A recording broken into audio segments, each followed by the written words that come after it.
Hi everyone, this video is a narrated ISA run. It shows how the build available for viewing in the ISA build video can be used to break 100k plus in an ISA run. To start the run, I'm going to target the cube. I'm going to hit full impulse, almost immediately cancel full impulse. I'm going to activate OSS 1, beta 3 and fire at will 3. That's pretty much all the time. That's pretty much all you have time for, except for maybe a subspace vortex right on top of the cube, a bit of damage, and it helps stops the spheres from straying too far.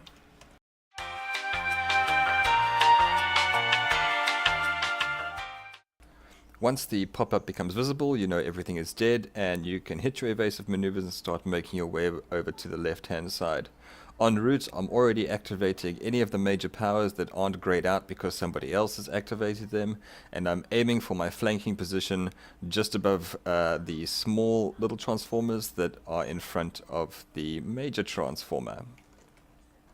Once I'm on the left side, I pretty much just want to sit in this flanking position as long as I can until the transformer is almost dead, and then I'm going to start making my way towards the center.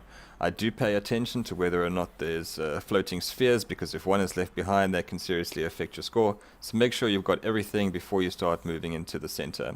Also on the left hand side, I activate everything in tray 4 there. Every power, like I said, that isn't grayed out or maybe even is now available, I activate all of that immediately. Heading towards the middle into the first set of spawning spheres, I aim every science thing I have at the first available sphere. Science loves mobs of moving things, so fire as much of it as at the first mob as you can. If you see that the mob is going down pretty quickly, just hold back your science skills until you go back into the middle from the right hand side.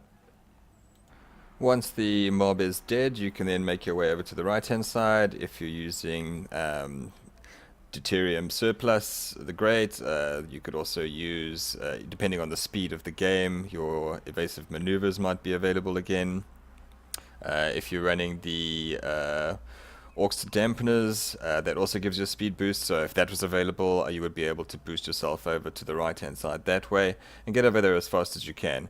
It's important not to leave the left hand side to your teammates while you zoom over to the right hand side. It's just going to hurt everyone's score if you don't pay attention to the map at this point.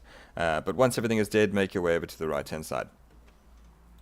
Okay, now that we're on the right hand side, I'm pretty much going to rinse and repeat what we did on the left hand side. I'm going to try and buff up my fire at will as much as possible and hope that it's timed out so that my fire at will is available as we're on the right hand side or just getting to the right hand side.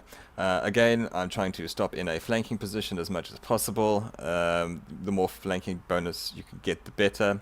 But once the transformer starts to go down, you start making your way back towards the middle. The first thing I do is I usually just aim my science at this first set of mobs that's available. Whatever science is available, they get hit by it first. If I'm in a very strong team and I see that the first mob is going down quickly, I'll naturally just take all the science stuff that I had and aim it at the gate. I'm trying to position myself slap bang between the gate and the cube.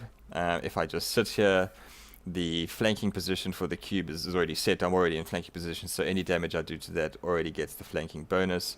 And the only real thing I make sure I've got here is the biomole shield. I save that till the end every single time. It's usually a lifesaver. Thank you for watching. I hope you found the video informative. If you'd like to leave comments or ask questions, you're welcome to, and you can also find me in game at my handle if you'd like to ask me any questions in game.